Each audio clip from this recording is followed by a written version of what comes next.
Selamat pagi, perkenalkan nama saya Kade Ayu Ira Amelia Dewi, NIM 210241015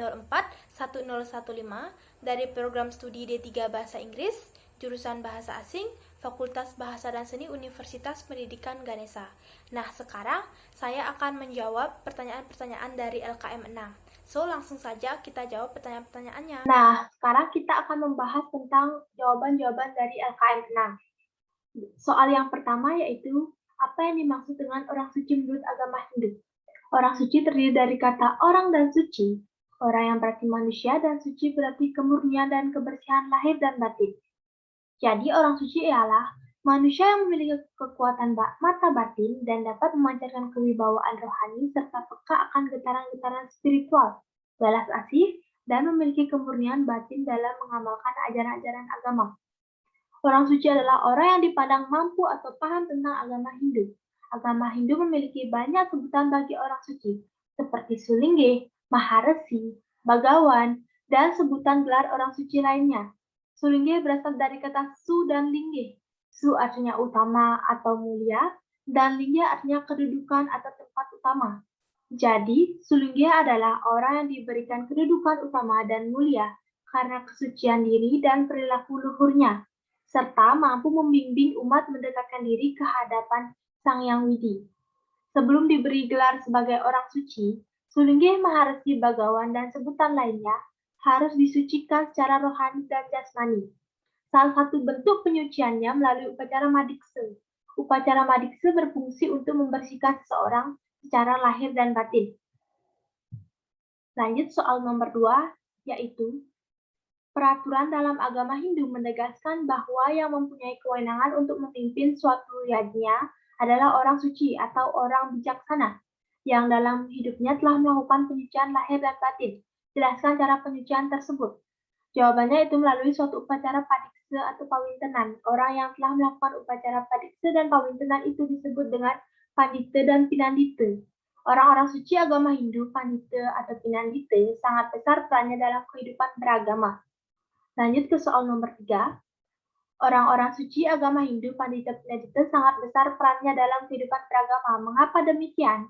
Jawabannya itu karena keberadaan orang suci Hindu bukan semata untuk hal atau kepentingan bagi orang suci Hindu saja, tetapi keberadaan orang suci untuk kebutuhan, kepentingan, maupun demi untuk pelayanan kepada umat Hindu secara umum di Indonesia. Ada peran mulia dan suci bagi yang berstatus sebagai orang suci. Antara lain yang pertama peran sebagai rohaniawan Hindu. Yang kedua yaitu peran sebagai pemuka agama Hindu. Yang ketiga yaitu peran sebagai guru suci yang mengajarkan ajaran agama Hindu kepada umat Hindu. Yang keempat yaitu peran sebagai pemimpin upacara agama Hindu. Yang kelima yaitu peran sebagai sumber belajar yang menuntut intelektual umat Hindu. Yang keenam yaitu peran sebagai panutan mulia kepada umat Hindu. Yang ketujuh yaitu peran sebagai figur suci secara wahyadhyatmika atau suci lahir batin. Dan yang kedelapan atau yang terakhir yaitu peran sebagai orang yang melepaskan ikatan material atau arta dan melepaskan keinginan atau kenafsuan atau kama sesuai ajaran agama Hindu. Lanjut ke soal nomor 4, jelaskan pengertian orang suci, pandita dan pinandita. Jawabannya itu, orang suci adalah manusia yang memiliki mata batin dan dapat memancarkan kewibawaan rohani, serta mempunyai kepekaan untuk menerima getaran-getaran gaib. Dalam penampilannya dapat mewujudkan ketenangan dan penuh welas asih yang disertai kemurnian lahir dan batin dalam mengamalkan ajaran agama. Tidak terpengaruh oleh gelombang hidup, suka dan duka. Di dalam kitab suci, para orang suci Hindu disebut sadhu sanmahan atau Bhagawata. Mereka yang mengajarkan pengetahuan, keinsafan, rohani kepada masyarakat luas, juga disebut guru atau acarya. Orang suci adalah juga pandita dan pinandita. Berdasarkan sifat yang khas dapat disebutkan karena kesaktian dan kemujizatannya, kesucian perbuatannya, serta idealismenya yang demikian patut pada fungsinya menyebabkan mereka menjadi orang suci. Lanjut ke soal nomor 5. Jelaskan sasana dan wewenang orang suci, pandita, dan pinandita. Jawabannya yaitu, seorang pandita mempunyai wewenang untuk memimpin upacara yajna. Kewenangan ini dimuat dalam lontar Wisma Parwa, Udyoga Parwa, Pomataka, Brahsasana, dan Sila Karma. Dalam Lontar Udyoga Parwa menyebutkan karma pandita telah memiliki ilmu kerohanian yang sempurna dan tinggi. Maka beliau pun dapat menyempurnakan pihak lain seperti melakukan dengan memimpin suatu upacara yatnya.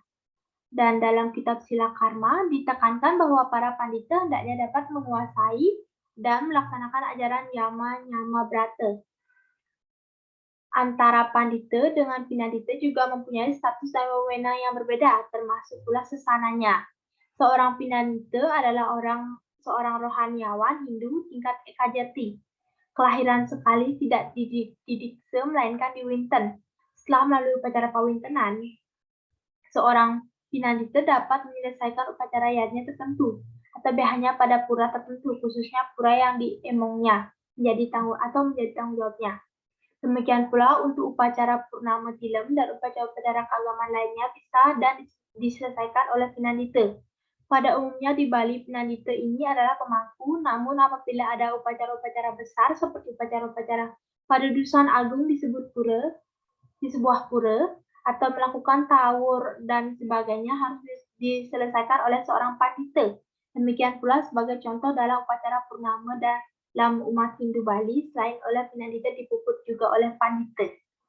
Lanjut ke soal nomor 6, jelaskan riwayat singkat orang suci agama Hindu. Jawabannya yaitu, di Indonesia orang suci juga dikenal dengan nama pandita dan pinandita. Berdasarkan sifat yang khas dapat disebutkan karena kesaktiannya dan kemujizatannya, kesucian perbuatan serta idealismenya yang dimiliki patut pada fungsinya menyebabkan mereka menjadi orang suci. Namun dalam sejarah peradaban dunia, orang suci secara umum dikenal dalam agama Hindu, yakni dengan nama resi. Para resi ini merupakan orang dalam agama Hindu yang berhasil menerima wahyu dari ide Sang Hyang Widiwasa. Adapun yang penting diketahui oleh generasi pewaris agama Hindu tentang orang suci atau para resi yang pernah menerima wahyu dari Dewata atau Brahman. Lanjut ke soal nomor 7, jelaskan apa yang dimaksud dengan awatara dalam agama Hindu. Jawabannya itu, awatara atau avatar dalam Sanskerta disebut dengan awatara dalam agama Hindu adalah reinkarnasi dari Tuhan Yang Maha Esa maupun manifestasinya. Tuhan Yang Maha Esa ataupun manifestasinya turun ke dunia, mengambil suatu bentuk dalam dunia material guna menyelamatkan dunia dari kehancuran dan kejahatan, menegakkan dharma dan menyelamatkan orang-orang yang melaksanakan dharma atau kebenaran. Soal nomor 8, jelaskan sloka-sloka yang menjelaskan kemunculan awatara Hindu. Jawabannya itu salah satunya Yada Yada, Hidarmasya, Glanirbawati, Bharata, Abhyuthhatam, Adarmasya, Tadatmanam, Srijami, Aham, Paritranaya, Sadunam, Vinasaya, Chadustram, Dharma, Samsapanartaya, Sambhavya, Yuge-Yuge, yang ada dalam Bhagavad Gita 4.7-8. Artinya, manakala kebenaran merosot dan kesejahteraan merajalela dan kejahatan merajalela, pada saat itulah aku akan turun menjelma ke dunia, wahai keturunan Bharata, dalam tulang Arjuna, untuk menyelamatkan orang-orang saleh atau suci, dan membinasakan orang jahat, dan menegakkan kembali kebenaran. Aku sendiri menjelma dari zaman ke zaman. Lanjut ke soal nomor 9. Sebutkan dasa awatara atau 10 awatara Wisnu dalam agama Hindu. Yang pertama ada Matsya, yaitu perwujudan Tuhan sebagai ikan besar yang menyelamatkan Manu dari banjir besar. Yang kedua yaitu Kurma, merupakan perwujudan Tuhan sebagai kura-kura raksasa untuk menopang gunung Mandara dalam usaha para dewa dan asura dalam memperoleh tirta amarta dengan cara mengaduk lautan Garbha. Yang ketiga yaitu Waraha, merupakan perwujudan Tuhan sebagai babi hutan raksasa yang menyelamatkan bumi yang terlempar dari orbitnya dan membunuh raksasa Hiranyaksa. Yang keempat ada Narasimha, adalah perwujudan Tuhan sebagai manusia berkepala singa yang membunuh Raja Hiranyakasipu yang kejam untuk menyelamatkan Prahlada yang merupakan pemuja Tuhan yang sangat taat. Yang kelima ada Wamana, adalah perwujudan Tuhan sebagai manusia cebol dan kerdil yang akhirnya mengalahkan keangkuhan Raja Bali. Yang keenam ada Parasurama, menjelma Tuhan sebagai seorang pendeta ksatria yang bersenjatakan kapak dan membunuh 1000 raja-raja lain di muka bumi ini.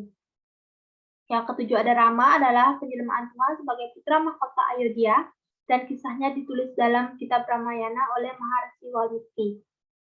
Yang kedelapan ada Krishna, adalah perwujudan Tuhan yang dituliskan dalam kitab Mahabharata yang ditulis oleh mengkodifikasi Veda sendiri, Maharshi Vyasa, sebagaimana dijelaskan dalam Bhagavad Purana 1.3, 2.8, kemunculan Krishna adalah kemunculan Tuhan dalam wujudnya yang asli atau Bhagawan dan merupakan sumber dari semua awatara atau awatir.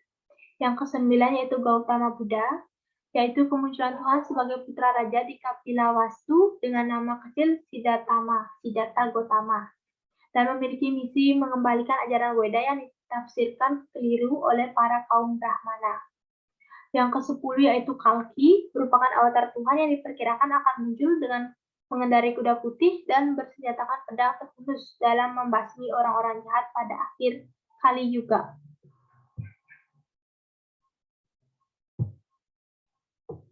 Baik, ini soal yang terakhir, yaitu jelaskan jenis-jenis awatara. Jawabannya itu, menurut kitab-kitab Purana, tak terhitung banyaknya awatara yang pernah turun ke dunia ini. Awatara tersebut tidak selamanya merupakan inkarnasi langsung atau penjelmaan langsung dari Sang Yang Wisnu. Beberapa awatara diyakini memiliki jiwa yang terberkati atau mendapat kekuatan Tuhan sebagai makhluk yang terpilih.